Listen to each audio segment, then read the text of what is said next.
ज्यादा सुखी दिखे तो महाराज नहीं पैदा हो सकता कि इसको चलो क्षमा कर दो, ये कर दो, उस पर ईर्ष्या बढ़ जाएगी। सुख में हमारे जीवन में गुण नहीं बढ़ते, अपितु अवगुण बढ़ता है कि अपनी कमी कभी नहीं बता सकती।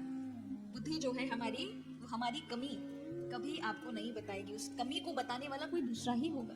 अगर वो कहे ये नहीं है, इसका अर्थ है आप विचार करिए, मंथन करिए, ये अवश्य नहीं होगी, क्योंकि जो बहुत करीब होगा वो आपके गुण अवगुण दोनों को पहचानता है। देखो सुखों में गुण पैदा होना बहुत कठिन है, बहुत कठिन है। दुख में तो आप दूसरों के,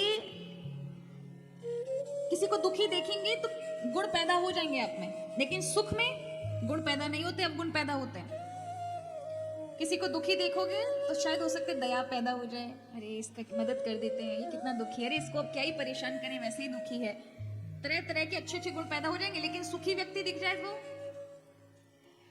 कोई हमसे ज्यादा सुखी दिखे तो महाराज नहीं पैदा हो सकता कि इसको चलो क्षमा कर दो, ये कर दो, उस पर ईर्ष्या बढ़ जाएगी। सुख में हमारे जीवन में गुण नहीं बढ़ते, अपितु अवगुण बढ़ता है। इसलिए बहुत सावधान रहना चाहिए जब जीवन में सही सही जीवन चल रहा हो, और अपना आंकलन करते रहना चाहिए, क्या सच में हमारे जीवन में गुण है या अवगुण तो नहीं है। अब आंकलन कैसे करोगे? इसलिए सत्संग की आवश्यकता है। किसकी आवश्यकता है? बुद्धि अपनी कमी कभी नहीं बता सकती। बुद्धि जो है हमारी, वो हमारी कमी कभी आपको नहीं बताएगी, उस कमी को बताने वाला कोई दूसरा ही होगा।